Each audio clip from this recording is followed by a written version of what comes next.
This is the Impressions Exchange Podcast. Where all topics impacting the graphic imaging and printing industry are addressed via in-depth news coverage, analysis, and timely interviews. Hi, I'm Denise Gustavson, Editorial Director for Printing United Alliance, and the guest host for the special Printing Impressions podcast series in celebration of Women's History Month, highlighting the women in the printing industry. During this series, I'll have the opportunity to talk with women from all segments of the industry about their experiences and their journey as a woman in the printing industry. So today it's my pleasure to welcome Rebecca Considine. She's a partner and VP with SpeedPro Chicago Loop. Rebecca, thanks for joining me today. Thanks for having me. I'm so excited to be here. That is so awesome. I'm so excited to talk with you too. So I guess to get us started, can you tell me a little bit about what you do and what SpeedPro Chicago Loop does and the kind of jobs and things that you guys do there? Yep. I am partner and VP of SpeedPro Chicago Loop. We're located in the South Loop in Chicago, right a couple blocks from McCormick Place, which is one of the biggest convention centers in the whole United States, if not one of the biggest ones in the world. SpeedPro is a franchise that specializes in large format or wide format. Every franchisee is a little different, though, so we have the opportunity to have whatever equipment we want. We came in with some really nice equipment here, and we are just enough equipment to get stuff done and get it out the door really quick. But at the same time, we have a pretty small footprint here in downtown Chicago. But we're really one of the only large format people in the downtown game. Okay. And yeah, super excited. My business partner, Eric, is a service-disabled veteran. So we are a service-disabled veteran-owned business. Very cool. And actually, just last week, we were awarded Franchise of the Year from the International Franchising Association. We were one of congratulations. Thank you. So we've been around since 2015. And so we've just really had some nice growth since then. 2015, is that when you started in printing? Yep, that's when we started in printing. We both came from corporate TV media backgrounds, and then Eric had some time in mobile web sales. Yeah, printing was new to both of us. So what about printing and especially franchising and wide format? I mean, that's three different things. I mean, what made you choose to say, I'm going to go into printing? Because I mean, normally that's not, usually you fall into it generally. Yes, absolutely. First of all, it's an excellent question. A lot of people like to know the story of like, how did we even get involved, right? Mm-hmm. So it actually starts with Eric in a broker, and they do a lot of tests to assess where you'd be best in terms of which franchise you'd fit. And this one fit really great because of the hours are essentially Monday, Friday, 9 to 5. It's not necessarily retail hours, but it's really just business development. So if you have skills in business development, it's just about the sales and also about the production. So we had to kind of learn the hard way, all the print stuff. Mm-hmm. We did our little mini boot camps. When we first joined the franchise, we went coast to coast to the top 10 studios on our own dime and just saw what it took to run a top 10 business. We spent some times with our other printers. We spent time with our distributors. We spent time with our installers, and we just really got to learn the business. Mm-hmm. And it seemed very familiar to me. At least the smell of print seemed familiar to me because my dad was a printer growing up. He was a lithographer and then a stripper and then a Photoshop guy for pretty much my whole life. So I remember walking into a lot of these print shops and be like, oh, the smell of print is so familiar to me. So yeah, I mean, part of me is like, it's in my DNA a little bit, but yeah, it's been super fun to learn this business. And, the talent that our production people have is amazing. We definitely couldn't do it without them. Mm-hmm. Definitely. I mean, people is essential, and to have the right people. Yeah. Especially because you're probably, since you're in the downtown, you're probably also a pretty small footprint, not only in regards to just square footage, but in terms of people too. Absolutely. So, Eric and I are really interested in using the technology to kind of maximize our output per square foot. Mm-hmm. So we are one of the first printers to have the EFI 30H, which is like commercial 10-foot wide hybrid flatbed. And we were one of the first, well, we weren't one of the first, but we were one of the early adopters even the SpeedPro for the Colorado 1650 as well. And we have an Esco cutter router. So yeah, we really have to use every inch we have to try to get the fastest, highest quality equipment. And as automated as you can as well, because if you have a smaller staff, they need to be able to juggle and multitask and actually let the equipment do a lot of the job, the heavy lifting. Yeah, absolutely. I mean, there's a lot of pre-press and wide format. So folks that come here are very talented. Of our 3 production people, 2 are women. So awesome. I just love that about us. We're actually a 50% woman shop here, which is exciting. And rare, I have to say, especially for the printing industry. Yeah. Just because printing industry does tend to be a little bit more leaning toward the male side. Yep, absolutely. So for you to have half and half, I mean, that's awesome. I know. It's great. We get to have a nice yin and yang here, Definitely.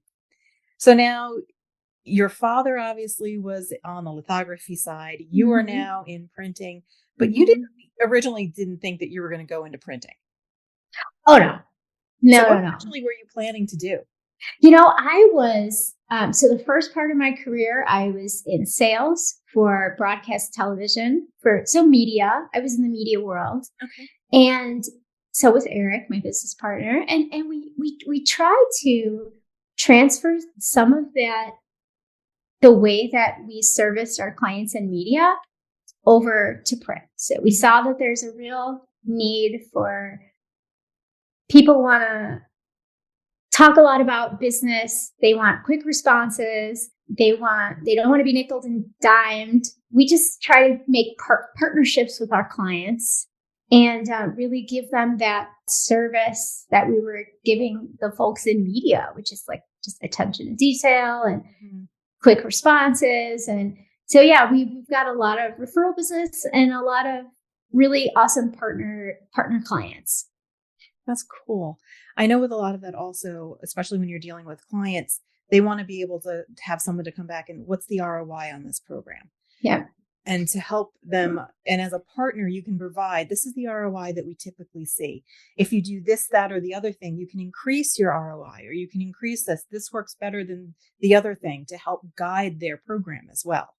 Yeah, absolutely. It's like we were in television, we were in one part of the marketing funnel, and now we're just in a different part of the marketing funnel. We're more out of home or outdoor or brand activation. And actually, this is so much more interesting because everybody's activating differently. It's so creative. We come in every day. Every single job is different. Almost every single job is custom, and it really makes it interesting. And, I love seeing our work in the wild. You could just go all over Chicago. It's everywhere. And it just really makes us feel very proud. To say that you had a hand in helping with a major brand to release something, to publicize something, there's something about it. I mean, for me, I've been in the industry for 25 years and being able to see the graphics that, I might visit a shop and see them being produced and later on see them out, like you said, in the wild. It's just really cool. There's no way else to talk about it, but it is really cool. It is really cool. So you've done a lot, obviously, in your career. Has there been a person or persons who've really helped to influence you and helped you be successful? Yeah, I think there's a couple. Eric, my business partner, is definitely one of them. He was my mentor back in my 20s.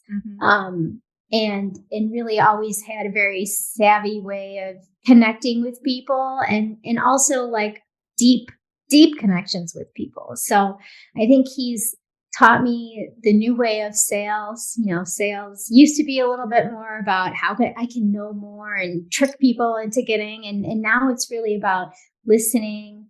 And, I always tell my clients, like, it's, it's not, I'm not trying to spend your money. Like you spend your money, so it's not like I'm trying to upsell them and whatever. It's really what's the best fit for them based on what they're saying. But yeah, I mean, but then, I think about all these like women leaders in Chicago who have been very pivotal here locally. There are some really amazing business owners that are doing some awesome things in Chicago, not necessarily in print, just all over small business. So they've influenced me as well too. That's phenomenal. I mean, I love to be able to look to women in other industries and really see the things that they've accomplished, whether they're running a company, whether they're running a department. Many of friends that I have that are in various industries, they're amazing at what they do. Yeah, absolutely. In terms of your success in your career, what do you think has really helped you the most to make your career in printing as a woman successful? The thing that comes to mind first is what I've learned about myself through business coaching. So I'm a big advocate about having a coach. I think that it's really hard to do this by yourself. And to learn and grow, you have to be challenged. So I have an amazing business coach, and she's really helped me learn to know who I am as a woman, right? I think in leadership, historically, I would always walk around, in the business suits with the high heels and I think really masculine ideas of what leadership is, and I think she's helped me see that there's also very feminine traits of leadership that are just as important and needed in the workplace. So, and people say, what are those? And they're like compassion, being sensitive, collaborating, being vulnerable. Even sometimes, women are great at systems thinking and like multitasking and just being generous. And sometimes those are leadership qualities that are just important in building a company that's, in SpeedPro's case, we always say like, we want SpeedPro to serve Chicagoland. So you can't serve Chicagoland without having those leadership qualities in the business model. Do you think that those qualities have been missing from business in general? I think they're missing when there isn't women at the table in leadership. I think they can be overemphasized or not emphasized enough with how important they are. It's a yin and a yang, So how do we make sure that those voices, those particular qualities are being heard, that are being brought to the table? Yes, I love this question, right? So like, how do we? Because I think the print industry is also lacking a bit of a funnel to get people into the business. We used to have a really strong program in the Midwest that had a junior college program, and then that was shut down. And so how do we get talented people like into print and staying in print, right? So I think mentoring is really important. And there are a lot of women mentors for print out there that are killing it. But it's like, my personal little secret is I always try to like affirm the other women that are around me in meetings. It's like, if someone says a good point, I always say like, hey, that's a good point. Or, hey, remember when Mary said X, Y, Z? And it's just like a small way of helping to build each other up. And reinforcing that the fact that women do have a seat, they do have a voice, even if they might not be in the room at that particular time.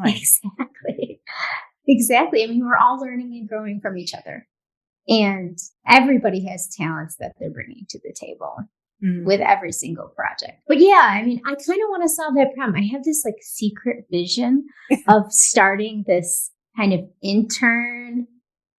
I don't know. I bet you, talk to me in 5 years, because I'm gonna start building the print industry back up one person at a time, starting with our little apprenticeship program that I have in my head that I want to build for Chicagoland. So it's hard to bring people in. The print industry as a whole has had a difficult time bringing anybody in.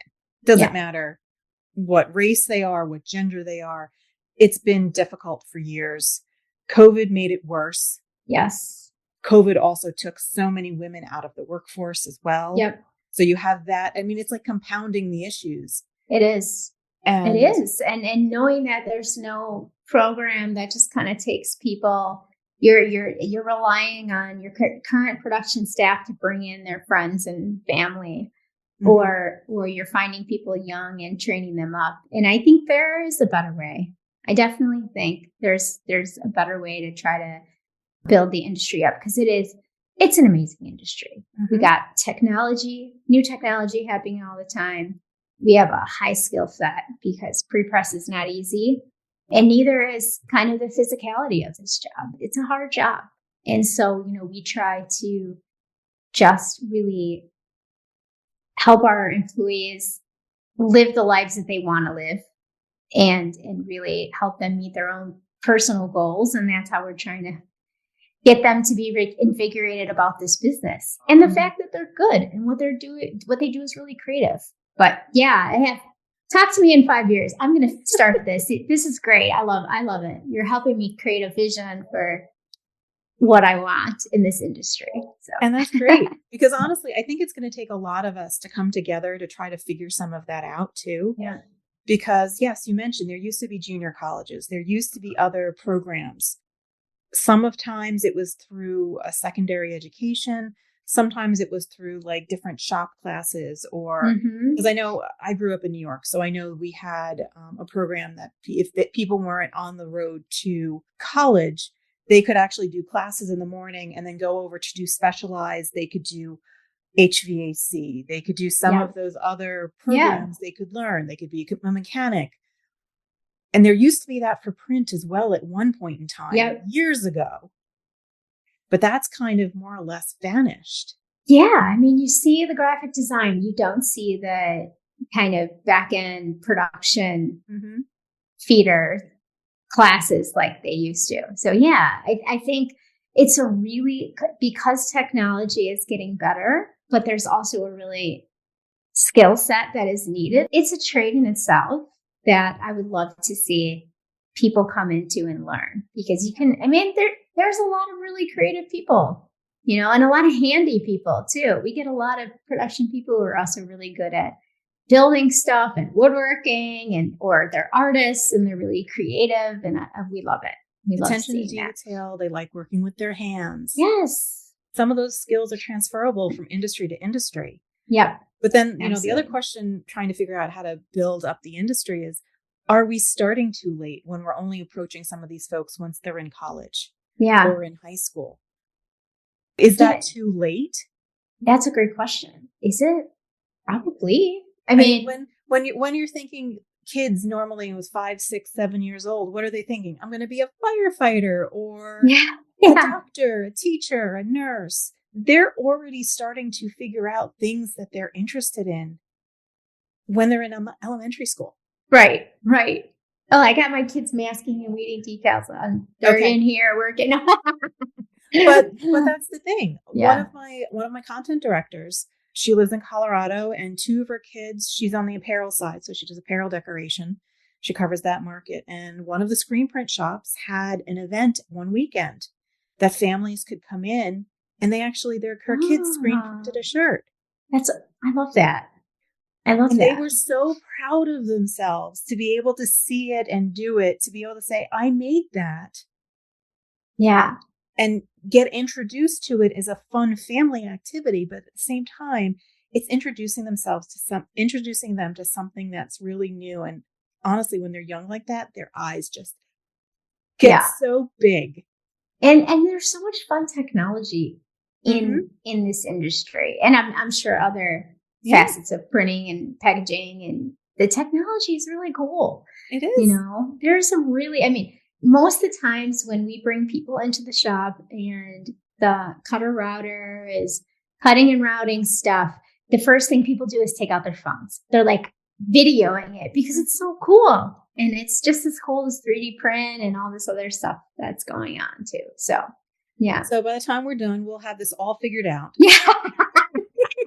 Right. We have solved the print problem. No, I get you.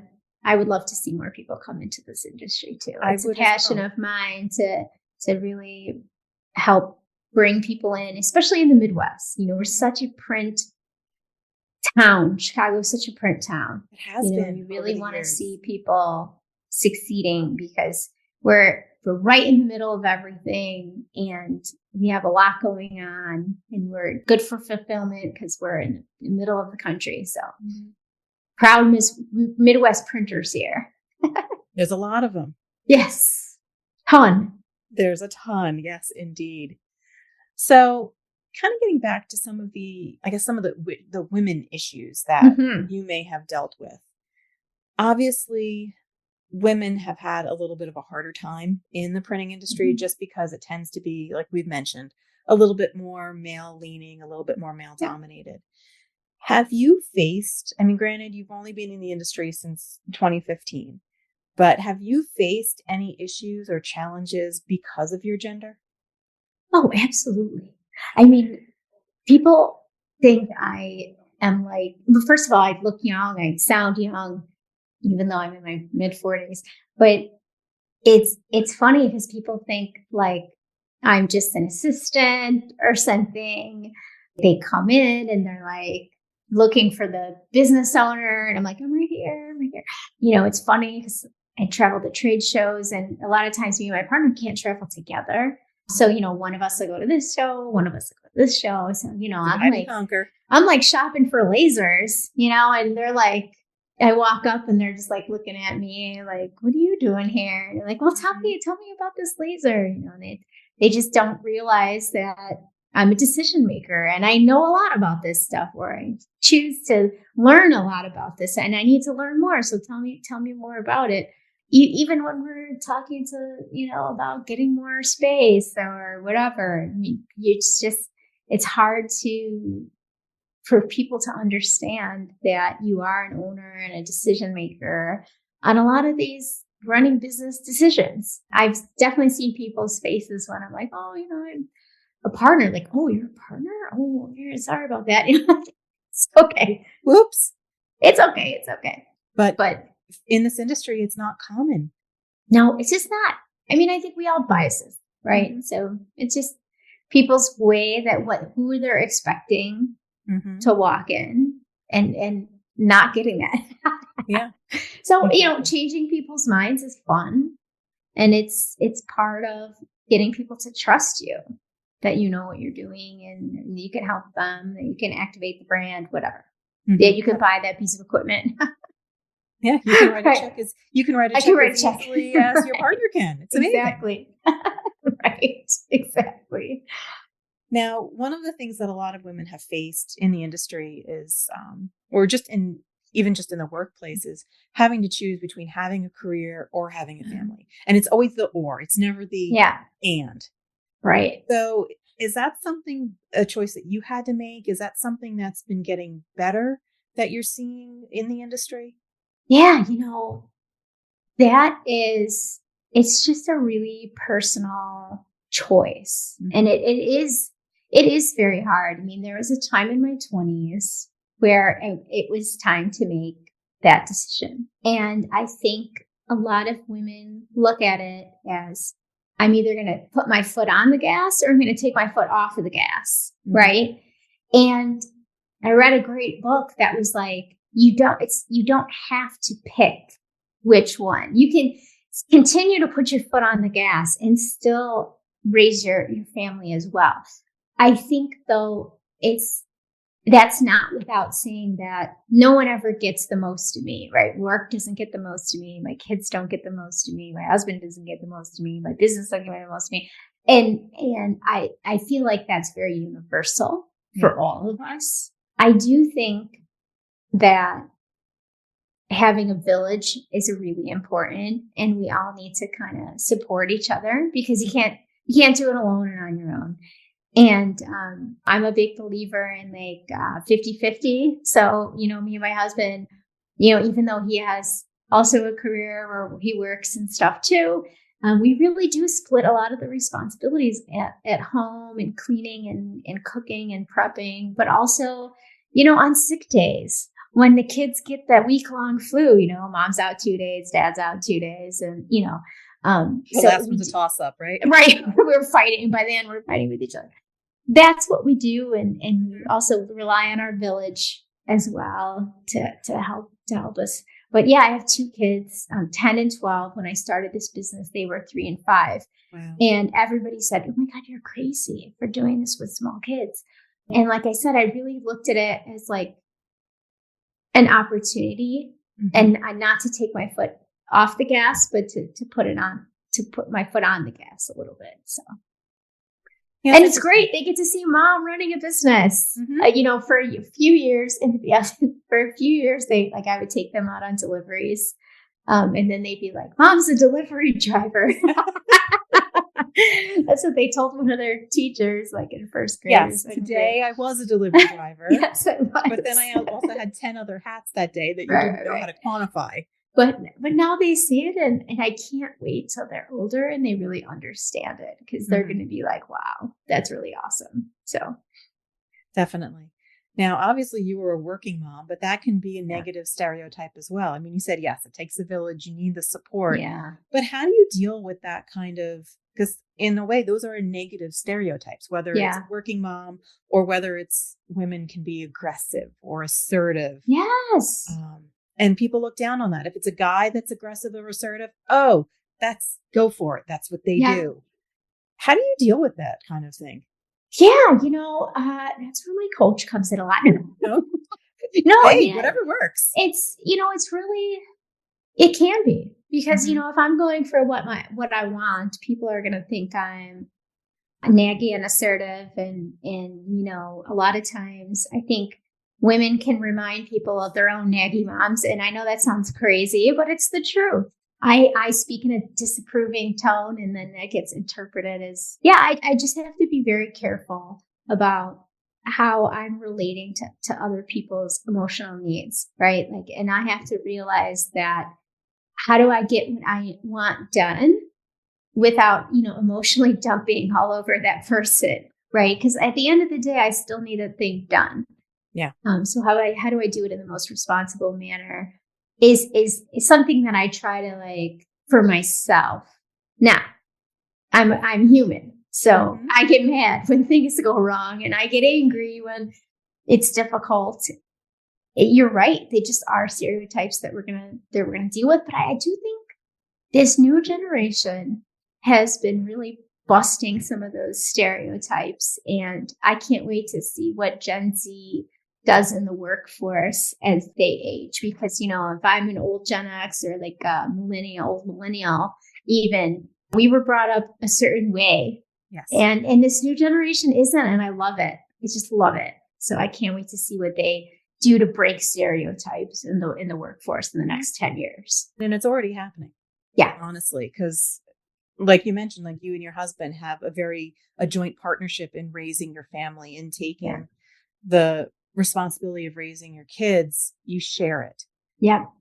And that's something that I'm seeing, especially in a lot of the younger generations. It's more of a partnership. Yeah. They're also looking for a better work-life balance. They're looking for ways to help with mental health. There's so many things that they are expecting and don't have a fear to talk about. Yeah. That helps us older ones. Yes. Because absolutely. It might be something that we might have wanted to bring up, but for fear of losing a job or being viewed in a negative manner, we wouldn't have brought it up. Yeah.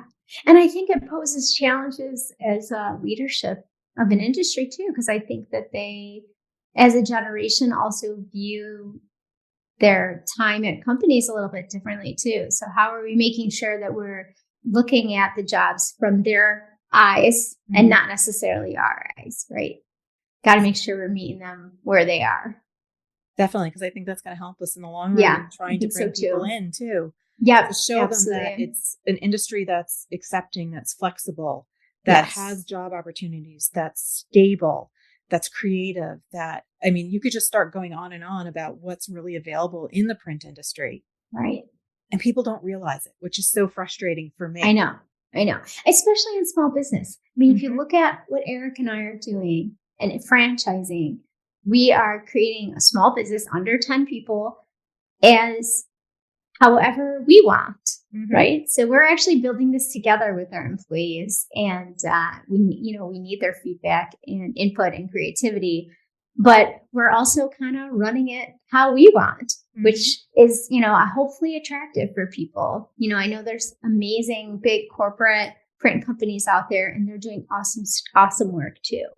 But, if you're looking for a little bit more flexibility, small shops are the way to go for sure. And if you want to be your own boss, this might be a way to go as well.